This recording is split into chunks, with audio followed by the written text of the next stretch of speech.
नमस्कार दर्शकों, आप देख रहे हैं हमारा डिजिटल प्लेटफॉर्म और मैं अजय वर्मा आप सभी का इस रिपोर्ट में एक बार फिर से स्वागत करता हूं। दर्शकों, आपको बता दें, जहां आज हरियाणा के मुख्यमंत्री मनोहर लाल खट्टर ने हरियाणा में जो है पूरे प्रदेश भर में 90 विधानसभाओं में जो लोकसभा चुनाव आने वाले हैं उसको लेकर जो भाजपा के लोकसभा कार्यालयों की शुभारंभ ऑनलाइन किया है। वहीं आपको बता दें, फरीदाबाद के 6 विधानसभा जो है उसमें भी अलग अलग जगह पर जो है लोकसभा कार्यालयों की शुरुआत आज की गई है। इस वक्त हम खड़े हैं फरीदाबाद के बीके चौक पर, जहां पर बड़खल विधानसभा क्षेत्र का लोकसभा कार्यालय जो है यहां पर शुरू किया जा रहा है। वहीं हमारे को आपको बता दें कि यहां पर इस वक्त मौजूद हैं सीमा त्रिखा, बड़खल विधानसभा क्षेत्र के विधायिका, जो कि यहां पर भाजपा कार्यकर्ताओं के साथ चर्चा कर रहे हैं और इनसे जानेंगे भी कि इस लोकसभा कार्यालय से किस तरीके से जो है आगामी चुनाव को लेकर जो है रणनीति रहेगी। मैम, सबसे पहले आपका स्वागत है और आज जो कार्यालय की शुरुआत हुई है इसके बारे में जानकारी। आपके जितने दर्शक देख रहे हैं सभी को आदर के साथ राम राम।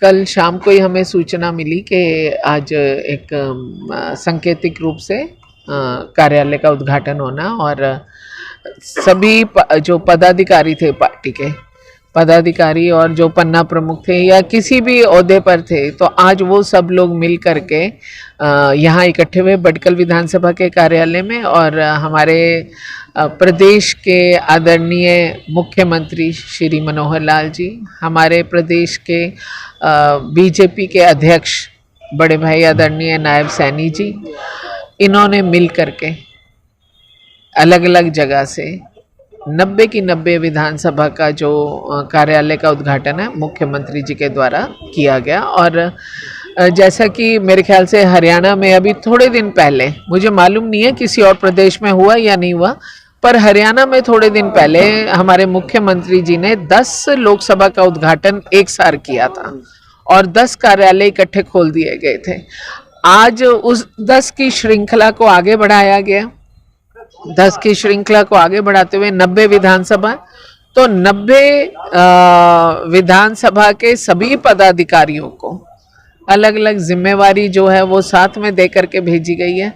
तो सभी लोग अपने काम में लगेंगे, रफ्तार बढ़ाएंगे और कहने की ज़रूरत नहीं है। दुनिया इंतज़ार कर रही है कि पोलिंग का, वोटिंग का दिन किस दिन आए और हम कमल का बटन दबा करके मोदी जी को तीसरी बार देश का नेतृत्व सौंपें। और देश जो हमारा है, जैसे कि हम सुनते आ रहे हैं और पिछले 10 सालों में हमने देश को बदलते हुए भी देखा है, हमने हरियाणा को भी 10 सालों में बदलते हुए देखा है। मोदी जी और मनोहर जी की जोड़ी से जो हमारे देश के प्रधानमंत्री का नारा भी है कि विकसित भारत विकसित हरियाणा, तो मैं सोचती हूँ कि इसको विकसित हरियाणा और विकसित भारत करने में आदरणीय मनोहर लाल जी का और आदरणीय मोदी जी का जो एक बहुत बड़ा योगदान पॉलिसीज़ ला करके करने का रहा है, वो बहुत बड़ा है।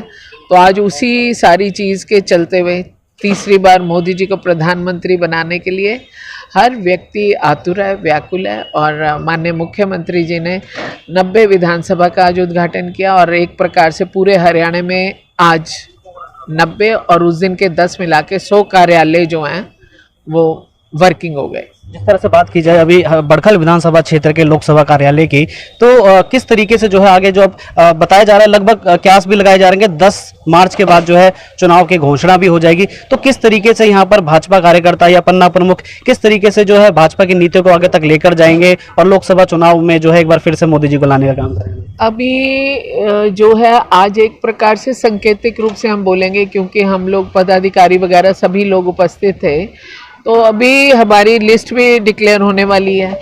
तो जैसे ही हमारे प्रत्याशी डिक्लेयर हो जाएंगे तो हमारा प्रयास होगा कि हम एक एक घर जा कर के हमारे जितने पन्ना प्रमुख हैं उनकी जिम्मेवारी भी लगेगी। जितने भी हमारे लोग हैं हम सभी को आदर मान सम्मान के साथ यहाँ बुलाएंगे, बाकायदा हवन करके प्रत्याशी को साथ लेकर के इस कार्यालय का विधिवत रूप से बड़े एक चेहरे के रूप में इसका कार्य संचालन किया जाएगा। और उससे पहले हमारे पास अभी 5-6 दिन का समय है। हम इन 5-6 दिनों में अपनी वार्ड वाइज, बूथ वाइज और मंडल वाइज हम अपनी रणनीति तैयार कर रहे हैं। और हमारे पास युवा मोर्चा जो है, जो सबसे आगे होकर के काम करता है, वो अपनी जिम्मेवारी को संभालेगा। और मैं अगर बोलूँ तो मोदी जी की सरकार को बल देने में और मनोहर जी की सरकार को बल देने में सबसे अधिक योगदान बहनों का रहा है, शक्ति का रहा है। तो हमारी जो महिला मोर्चा वो भी उतनी सशक्त है। और अभी हम बहुत जल्दी, बल्कि कल तो फरीदाबाद के हमारे बडकल सूरजकुंड से ही एक मैराथन है जिसका फ्लैग ऑफ माननीय मुख्यमंत्री जी करेंगे, और उसके बाद में एक हम जिला स्तर की महिलाओं की मैराथन करेंगे। हाँ, फिर उसके बाद में हम एक स्कूटी रैली या फिर हमारी एक पद यात्रा बहनों की वो भी रहने वाली है। फिर ऐसे हमारे अलग अलग स्तर के बहनों के बहुत सारे कार्यक्रम रहने वाले हैं, और बहनों का जो सहयोग रहा है मैं सोचती हूँ कि मोदी जी और मनोहर जी के लिए बहुत मजबूत सिद्ध होगा।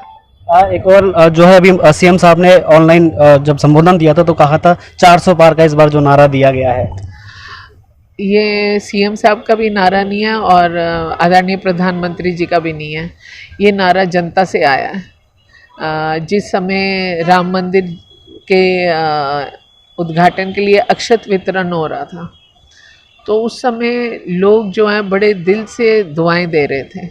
550 साल की लड़ाई कोई छोटी लड़ाई नहीं होती है, और हम सनातन धर्म को मानने वाले लोग हैं। हम मानते हैं कि कण कण में भगवान है, और जब हम राम के ही अस्तित्व में उलझ गए और जब कोर्ट में केस चले गए, 28 वकील कांग्रेस पार्टी ने खड़े कर दिए कि राम का कोई अस्तित्व ही नहीं था। तो हम ये नहीं कहते आप जिस धर्म को मानते हैं माने, हमारे उसके लिए भी श्रद्धा भाव है, लेकिन दूसरे के धर्म को बुरा कहना या उसको अस्तित्वहीन बताना तो वो तो अच्छी बात नहीं है। और मैं सोचती हूँ कि मैं अपने मन से ये बात हमेशा बोलती हूँ कि राजा कौन होता है? प्रधानमंत्री, मुख्यमंत्री, ऐसा ही माना जाता है।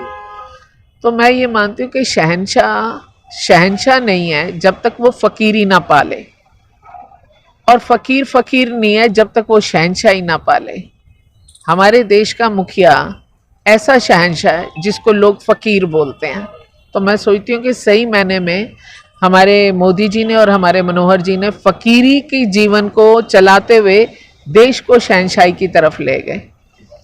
और बड़े बड़े फकीर आपने देखे हैं जिनको लोग महाराज, शहंशाह के दर्जा देते हैं, वो फकीरी भी वही है जो आपको शहंशाही तक ले जाए। तो इसलिए मैं ये सोचती हूँ कि ये मुख्यमंत्री का और प्रधानमंत्री का नारा नहीं है, भारत की आवाम ने ये नारा दिया है कि अब की बार 400 पार।